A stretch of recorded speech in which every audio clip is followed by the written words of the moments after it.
Hi, friends. How are we doing today? Well, I'm glad you came to church. Thanks to those of you who are joining us online as well. We're thrilled you're here. Today, friends, we're 6 weeks into a message series we're calling The Way. We're working verse by verse through the New Testament book of James. James was the younger brother of Jesus. James's writing style is a little different than other New Testament writers. James is clear and candid. He gets right to the point. And that is certainly true of the passage we'll study today. It's going to get really, really practical about how we can love one another. It's short, it's sweet, just one verse in our English translations. And I think we could characterize this passage with the word simple. Its directive is so simple you could teach a small child to do it. But just because it's simple doesn't mean it's easy. In chapter 1, James offers what may be 3 of the most overlooked and disregarded commands in the whole Bible. But they are 3 of the best ways we can love another human being. See, today, we'll consider the first 2, then save the third one for next weekend, James 1:19. Everyone should be quick to listen, slow to speak, and slow to become angry. Before we go any further, let's invite God to help us here. Lord, I pray the truth we uncovered today inspires us to love people differently tomorrow. I said these commands are simple, not easy. But God, I pray you make them easy. May this way of loving become such a part of our character that it characterizes us. And may the way we love people show our world how much you love people. We pray this in the name of King Jesus. Amen. If you visited the cafeteria of Bell Laboratories sometime in the 1940s or 1950s, you would have walked into arguably the most intellectually concentrated room on the planet. Bell Labs was, by almost any measure, the most innovative institution of the 20th century. The transistor was invented there, the laser, solar cells, information theory, the programming languages that eventually gave us the internet. 9 Nobel Prizes trace their roots to the work done in those buildings. John Gertner, who wrote their definitive history, called it simply the idea factory. See, Bell Labs was a place where the brightest scientific minds of a generation gathered to invent the future. So here's the question. Among all those brilliant people, what made some of them dramatically more productive than others? Bell Labs executives noticed the disparity and they decided to investigate. See, they studied everything about their engineers' educational background, academic pedigree, position in the company. They ran the numbers every way they could, and they came up empty. There was no discernible pattern until they noticed something odd. The most productive researchers, the ones who amassed the most patents, generated the most breakthroughs, shared a particular practice. They routinely shared a meal with an electrical engineer named Harry Nyquist. Harry Nyquist was himself a giant, a Swedish immigrant who came to America with almost nothing. Nyquist worked his way through the University of North Dakota, earned his PhD from Yale, and spent 37 years at Bell Labs accumulating nearly 150 patents of his own. His name is still attached to foundational concepts taught in electrical engineering programs around the world, the Nyquist theorem, the Nyquist frequency, the Nyquist stability criterion. He was, by any measure, one of the most accomplished engineers of his era. But that's not why he was a popular lunch companion. They sought him out at lunch because of what happened when you sat across the table with him at lunch. According to the engineers themselves, Nyquist really listened to their challenges. He got inside their heads. He asked good questions. Gertner, drawing on the recollections of his colleagues who knew him best, put it simply, Nyquist drew people out. He got them thinking. He didn't give them ideas, he helped them find their own. Now think about what that means. And a building full of Nobel Prize winners and world-class intellects, people who presumably had no shortage of interesting things to say, at least in their field. Understand, the most transformative person in the room was not the most brilliant talker. He was the most attentive listener. David Brooks calls people like Nyquist illuminators, people who, when they turn their full attention toward you, make you feel genuinely seen, genuinely heard, and somehow more fully yourself than you were before you sat down. Brooks observes there are two kinds of people in every room: illuminators and what he calls diminishers, people who, whether they mean to or not, leave others feeling smaller, less seen, less known. Every one of us, Brooks claims, is one or the other. Not by nature, by choice. By daily, moment-by-moment decisions of where we direct our attention, toward ourselves or toward the person in front of us. Hey, here's what I find remarkable about the Nyquist story. The people around him were not changed by his advice. They were changed by being genuinely heard. His gift was not his knowledge, it was his attention. And that attention, consistent, patient, genuinely curious, unlocked something in the people around him that all of their own intelligence and all of their own effort had not been able to unlock on its own. And friends, my hunch is, if you ask the people around you, your spouse, your kids, your friends, your colleagues, I suspect most of them would tell you that the people who've shaped them the most were not the people who offered the best advice. They were the people who actually listened. Now, if you told James Nyquist's story, he wouldn't be surprised.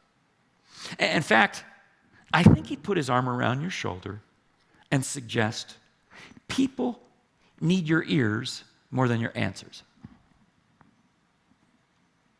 Countless clinical studies underscore being seen and heard is one of our deepest human needs.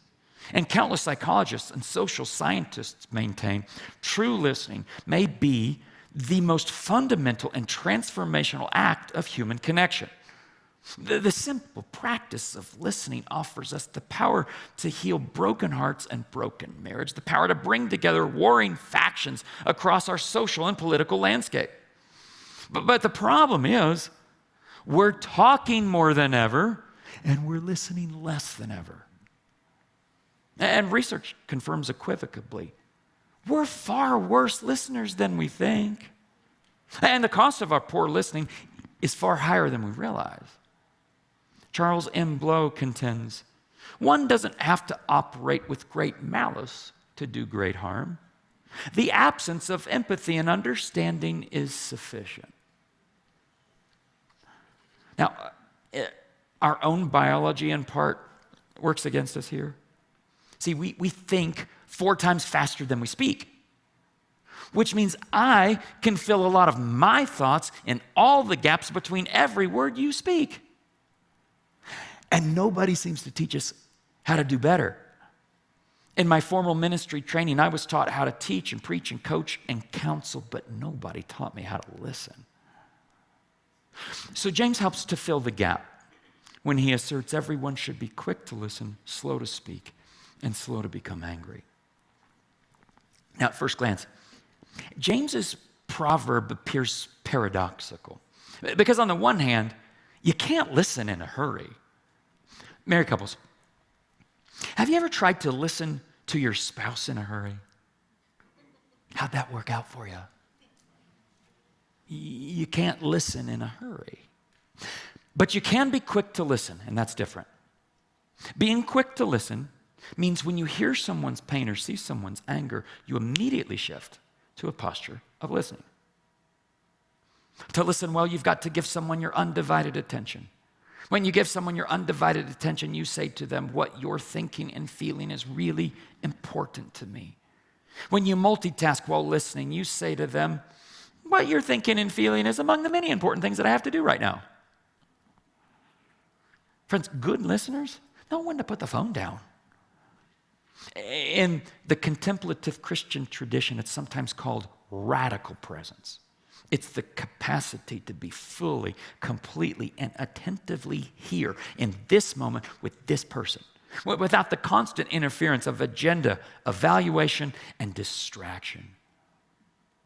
Mary Rose O'Reilly wrote, "Attention, deep listening. People are dying in spirit for lack of it. People often listen with an agenda to sell or petition or seduce. Seldom is there a deep, open-hearted, non-judgmental reception of the other. And so we all talk louder and more stridently and with a terrible desperation. By contrast, if someone truly listens to me, my spirit begins to expand." Ultimately, James is talking about what today we'd call empathy.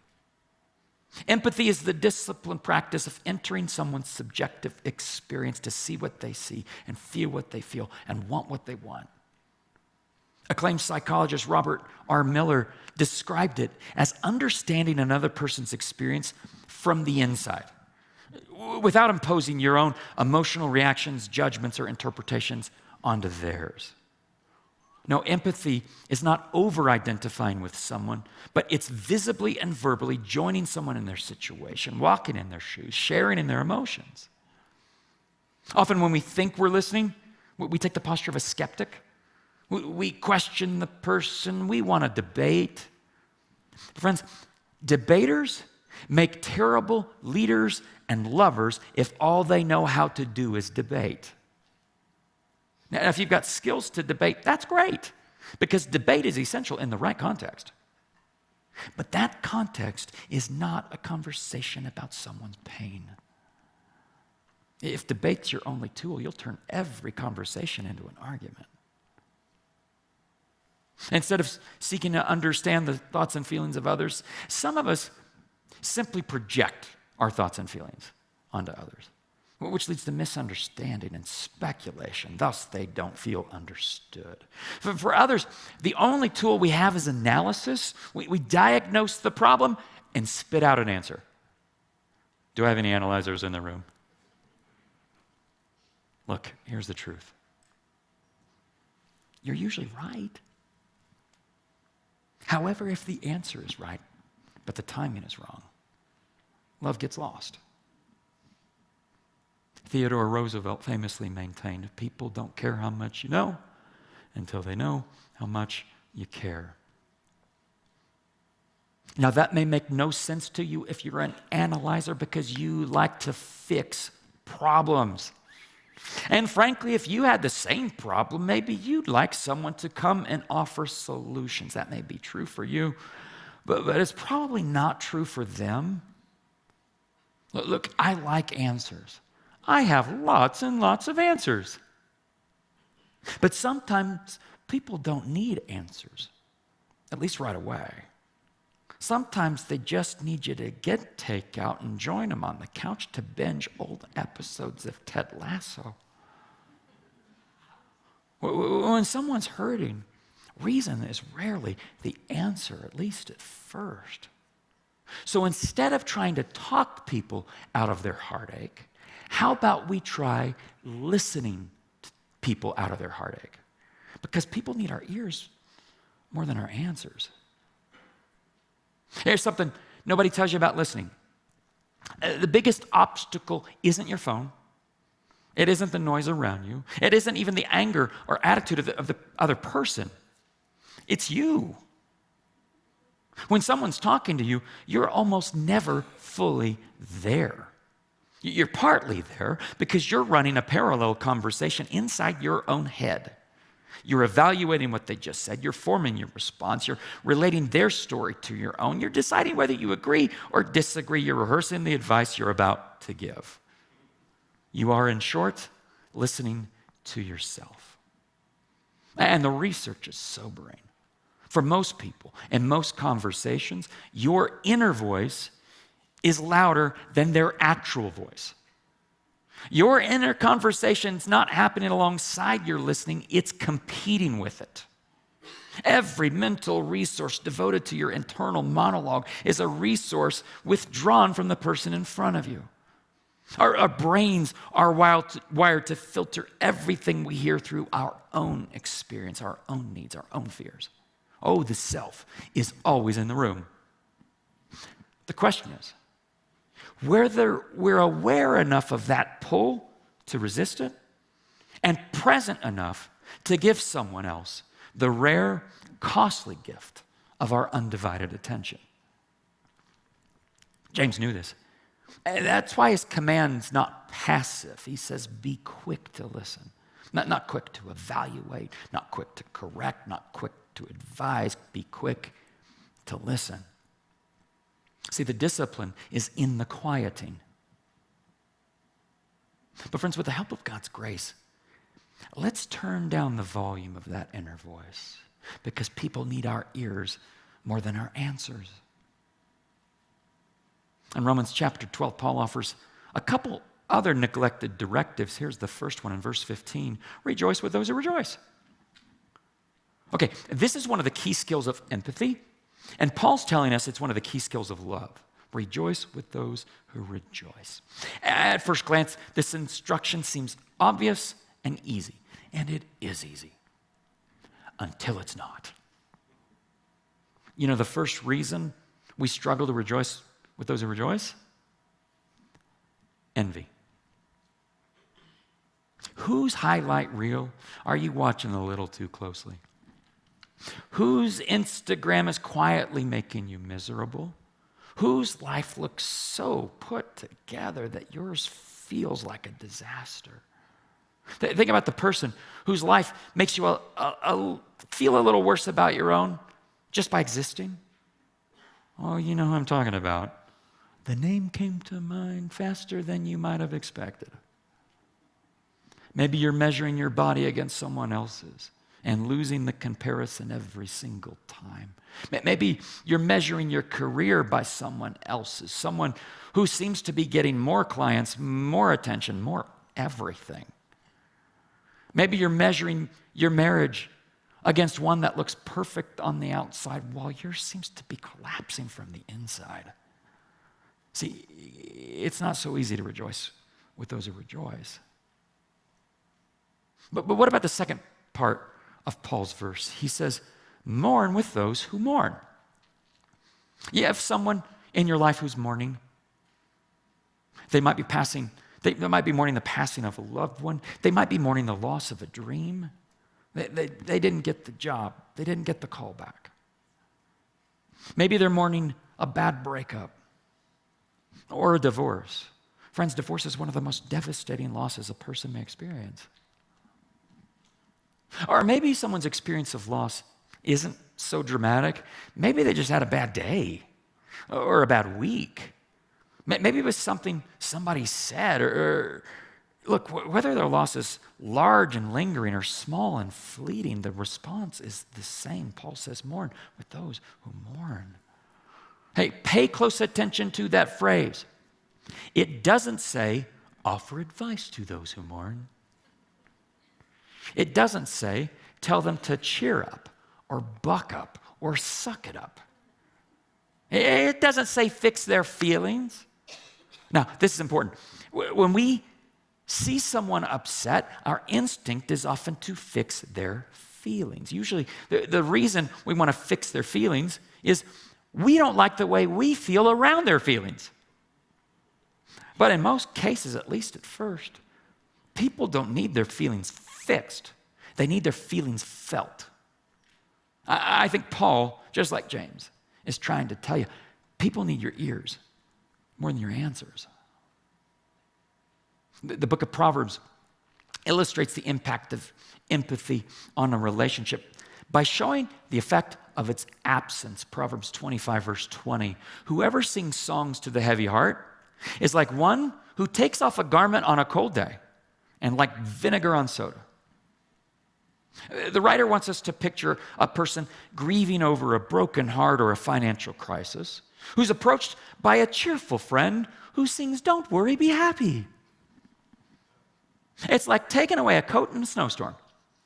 It's like adding vinegar to baking soda. You ever done it? It's adding an acid to an alkaline. Think middle school student science project of a volcano explosion. It is slightly less dramatic than Coke and Mentos, but it makes a mess nonetheless. Well, so does a lack of compassion. An empathetic ear would never quip to the hurting, turn that frown upside down. No, the friend who does that is insensitive, numb. They're emotionally detached and disconnected. Now, all of this is so obvious when we see it in a sitcom. So why, when a friend is in anguish, do we reach for Christian cliches and quick fixes to soothe their pain? Honestly, it might be a subconscious intent to minimize their pain so we don't have to feel their pain. See, if you mope around when you're with me, then your problem becomes my problem, and I don't have time for your problem. But do you see it? A lack of empathy is really selfishness. A lack of empathy is a lack of love. And every day that behavior chips away at the love of our friendships and in our marriages. Get this, researcher Brene Brown has concluded empathy is the most potent means by which a leader can cultivate connection and trust. Good leaders know teams thrive in environments of trust. I like the way Brown delineates between empathy and sympathy. To paraphrase her words, she says, sympathy is feeling for people. Empathy is feeling with them. Empathy, whether in leadership or life, is not merely a matter of understanding the thoughts and feelings of another. No, our definition of empathy must extend beyond the perception of the empathizer to the experience of the empathized. According to Henry Cloud, true listening and understanding occurs only when the other person understands that you understand. Do you understand that? Oh, you may have a holistic understanding of everything your spouse or your roommate is thinking and feeling. But if she doesn't experience it, then it doesn't matter. Research lauds the benefits of a leader who listens. Studies show when leaders lead with empathy, their teams experience increased trust, improved communication, and greater experiences of collaborative problem solving. Additionally, leaders who listen well enjoy employers with higher job satisfaction and team members who exhibit higher degrees of creativity. Neurological studies reveal why our brains react more positively to leaders who offer empathy. See, when a leader listens, the speaker is transformed. Studies show that after experiencing high quality listening, the attitude of the person speaking becomes less extreme. Conversely, after an experience of poor listening, the person speaking is statistically more likely to become defensive, combative, and stubborn. However, when leaders listen, the cumulative effect exceeds beyond the individual. The entire organization experiences improved performance. Now, why did I just take so much time talking about leaders? Well, on the one hand, most of you are leaders or will be leaders in some capacity in the days ahead, so take heed. But more importantly, the principles that apply to a team apply to a marriage and a family and a friendship. And as exciting as it may be to improve the performance of your organization, I assure you it is much more exciting to improve the performance of your family and your friendships. Simply put, people need your ears more than your answers. Maybe you have a friend in crisis. Maybe he got dumped. Maybe she got laid off. Maybe the tests came back positive. Maybe she's wrestling with chronic pain. When they come to us, we don't always know what to say. We don't always have the answers. But I got great news. In crisis, your friends probably don't need answers. Your friends probably don't need advice. In a season of depression or despair, maybe your friend just needs you to mourn with him as he mourns. Maybe she just needs you to sit with her, share her pain, cry her tears. I'm telling you, she probably doesn't need a present as much as she needs your presence. And that's the kind of friend I want to have. That's the kind of friend I want to be. A friend who sees past panic or prickliness or a bad mood. See, love, by its nature, listens. It's usually the first thing love does. Sometimes it's the only thing love does. Because people need our ears more than our answers. The sages stumbled onto this truth centuries ago, Proverbs 18:13, to answer before listening, that is folly and shame. It's a disgrace. Now, some of us are chronic invalidators. Invalidation is kind of the opposite of empathy. Invalidation happens when we negate the other person's experience by diminishing it or dismissing it or minimizing it. Oh, it's not that bad. Chillax, it's going to be all right. We invalidate people when we lecture. We invalidate people when we say, don't cry. When we tell people there's no reason to be upset, we're telling them their feelings are dumb, and that's dumb. That's why James affirms everyone should be slow to speak. Now, we'll say a lot more about speech when we get to chapter 3. James has got a lot to say. But friends, right now, James just says it simply. He wants us to zip our lips. Here's a convicting proverb I've been pondering this week, Proverbs 18:2. Fools find no pleasure in understanding, but delight in airing their own opinions. Friends, this one stuck with me this week for both bad reasons and good. See, I want people to know what I think about everything always. When I read this proverb, I prayed this prayer. Lord, help me enjoy listening and learning more than teaching and talking. Lord, help me be slow to speak. So let's get practical. What does quick listening actually look like in practice? It looks like your body arriving before your words do.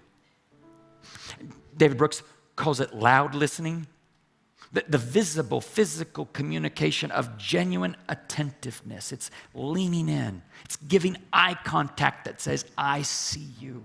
It's staying present in the pause rather than rushing past it. Quick listening looks like curiosity. I mean, not the polite, performative kind, no, the real kind. The kind that asks questions because it actually wants to know. The kind that invites people into their own story rather than steering them toward yours. Quick listening looks like reflecting before responding. But before you offer a single word of advice or opinion, quick listening is about restating. It's about demonstrating that you really did listen. You give the other person that rare disorienting experience of being genuinely understood before being answered. And friends, sometimes I think quick listening simply looks like silence. Not the awkward silence you race past to escape. I'm talking about that patient silence that says, I'm not in a hurry to get to me. Say more. Look, empathizing isn't easy. Empathy can be exhausting, especially when the person you're trying to understand doesn't even understand himself. Empathetic listening may entangle you in lengthy conversations. It may put you in awkward situations at inconvenient moments. Empathetic listening may mean you spend an entire evening with a friend crying together about a lost loved one, or a 3-hour phone conversation discussing her marriage problems. Oh, friends, empathetic listening is going to take some time. But it's totally worth it. Over the last several years, I have sunk countless hours into my efforts, imperfect as they are, at empathy. Conversations that used to take 1 hour now take 2. And I don't regret a single minute. Because somehow work still gets done, and my life has a lot more joy. As James has taught us, you can't listen in a hurry, but you can be quick to listen. So beat your friends to the finish line. Be the first to listen. Be the first to seek understanding. The reason most difficult conversations go badly is not that the conflict is unmanageable, but that neither party feels heard enough to be willing to hear the other. The only way to interrupt that cycle is for someone to choose unilaterally to listen first and speak second. Don't wait to be heard to be willing to hear. Because people need your ears more than your answers. Pray with me. Lord, I pray for my friends, and I pray for me.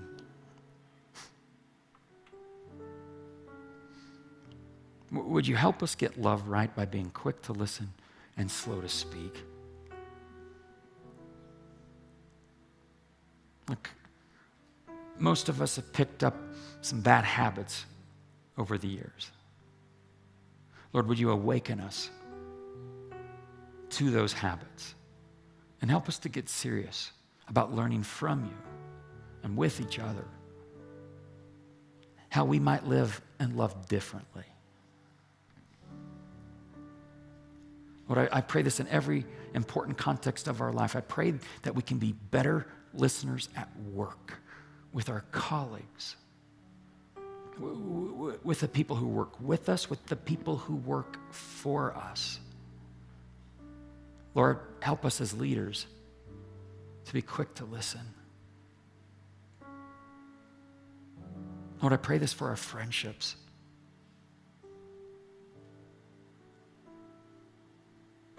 May we never have a friend who experiences loneliness, because they know they have a friend who's quick to listen and slow to speak. Lord, we want to be a part of that solution. We don't want to perpetuate the problem. We want to bring up there, down here, by learning from you how to love. And so will you help us do that in our friendships? I pray you help us do that with complete strangers. We have a listening, starved world about us, and we're surrounded by people who are not seen, are not heard. Lord, even though we may not be able to invest hours and hours, may we be fully present to the people that we encounter in every context we find ourselves. Lord, we pray this for our marriages. I know more than a few marriages in this room are in a tough space today. I know the reasons are complicated. But I pray you would help us embrace listening for its significance, because it has the power to heal. It has the power to give hope. Help us to trust you with that and learn to listen. Oh, and God, would you help us as parents with our kids to create an environment in which it's okay to feel feelings. May they know they always have a mom or a dad who listens deeply to the things that matter most to them, knowing they're created in your image. They're to be treated with dignity, with respect, as minute as we may consider their feelings and fears. Lord, may we be fully present to our kids in spite of our busyness. Lord, finally, I just want to pray for my friends here, or those who are watching online that don't know you. I pray their eyes are open to see the power of listening in their life. And I pray they see the wisdom of your way. I pray they're inspired to join us on the journey as we learn together what it means to live life together from you. And I pray they find your insight to be wise and your life to be trusted. We pray this in the name of King Jesus. Amen. Okay, may I give you a little homework?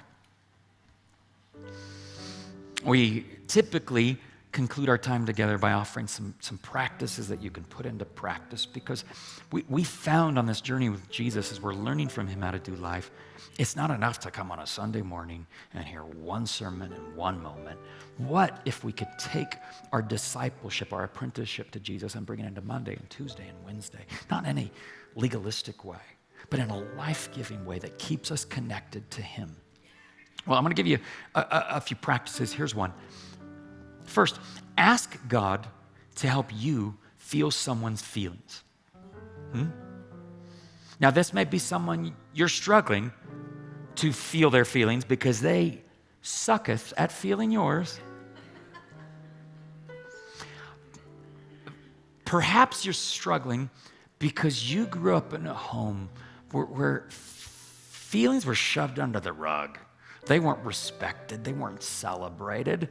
They were locked away in a closet, said, leave it at the door when you come home, kid. If that was you, grace to you.